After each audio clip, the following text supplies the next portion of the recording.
എന്റെ പത്തിരിയുടെ ഷേപ്പ് കണ്ടിട്ട് എന്നെ ഒന്നും പറയരുത്. പക്ഷെ ഒരു സൈഡ് എന്നാലും പൊട്ടിയില്ലേ.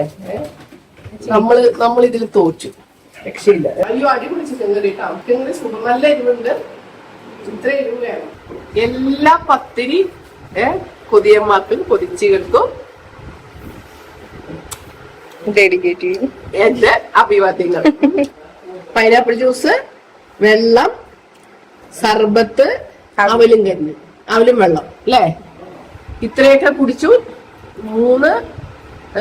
4 പത്തിരി, 2 എന്താണ് സാധനത്തിന്റെ പേര്, നൂൽപ്പൂട്ടും, ഒരു വണ്ടി ചിക്കനും കഴിച്ചു. ഇനി അവിടെ മറ്റേ ഇരിക്കുന്നുണ്ട് തണ്ണിപ്പട്ടൻ, അത് തിന്നാ ഞാൻ ചത്തു.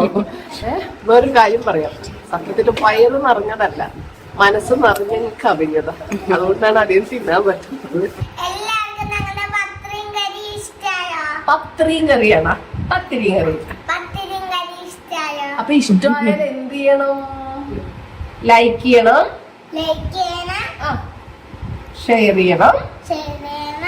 ആരെങ്കിലും എന്റെ കൂട്ടുകാരോ കുടുംബക്കാരോ നാട്ടുകാരോ ഉഷാരിയുടെ ചാനൽ സബ്സ്ക്രൈബ് ചെയ്യാതെ ഉണ്ടെങ്കിൽ എന്ത് ചെയ്യണം?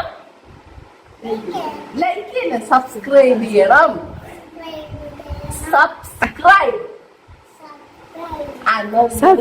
ആ മണി അങ്ങോട്ട് അടിച്ചു വിട്ടോളാ പറഞ്ഞു. അതന്നെ, സബ്സ്ക്രൈബ് ചെയ്യാൻ മണി ഇങ്ങനെ അടിച്ചു വിട്ടോ.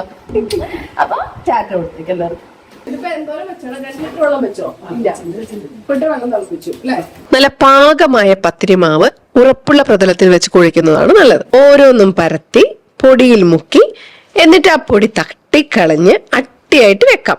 എന്നിട്ട് നല്ല ചൂടായ ചട്ടിയിലേക്ക് പത്തിരിയിട്ട് 2 പുറവും വേവിച്ചെടുക്കണം. ഒരു ഭാഗം ഇട്ട് ഒന്ന് പൊള്ളയ്ക്കുമ്പോഴത്തേനും തിരിച്ചിടണം. എന്നിട്ട് വീണ്ടും മറിച്ചിടണം. 1.5 കിലോ ചിക്കന് 1 കിലോ സബോളയും വലിയ പീസ് ഇഞ്ചിയും 2 കുടം വെളുത്തുള്ളിയും പിന്നെ 2 തക്കാളിയും മൺചട്ടിയിൽ എണ്ണ ഒഴിച്ച് ചൂടാകുമ്പോൾ അല്പം ഉലുവയിട്ട് പൊട്ടിച്ച് സബോളയും മറ്റും വഴറ്റിയെടുക്കാം. വഴന്ന ശേഷം ഇഞ്ചി വെളുത്തുള്ളി ചതച്ചതിട്ട് ഒന്നും കൂടി ഇളക്കി മറിക്കാം. 1/2 ടീസ്പൂൺ മഞ്ഞൾപ്പൊടി, 2 ടീസ്പൂൺ മുളക് പൊടി, കുരുമുളക് പൊടി 1 ടീസ്പൂണ്, മല്ലിപ്പൊടി 2 ടീസ്പൂണ്, ഗരം മസാല 1.5 ടീസ്പൂണ് ചേർത്ത് ഇളക്കി കുറച്ചു കഴിഞ്ഞ് തക്കാളിയും കറിവേപ്പിലയും വഴറ്റി തിളച്ച വെള്ളം ഒഴിച്ച ശേഷം ഒന്ന് തിളപ്പിച്ച് ചിക്കൻ മസാല 1 ടേബിൾ സ്പൂൺ ഇടണം. ഇനി ഇതിലേക്ക് ചിക്കൻ ഇട്ട് ഇളക്കി യോജിപ്പിച്ച് വീണ്ടും കുറച്ചുകൂടെ തിളച്ച വെള്ളം ഒഴിച്ച് അടച്ചു വെച്ച് വേഗം വരെ അങ്ങ് വെക്കാം. ഈ സമയം കൊണ്ട് ഒരു അരമുറിയിൽ താഴെ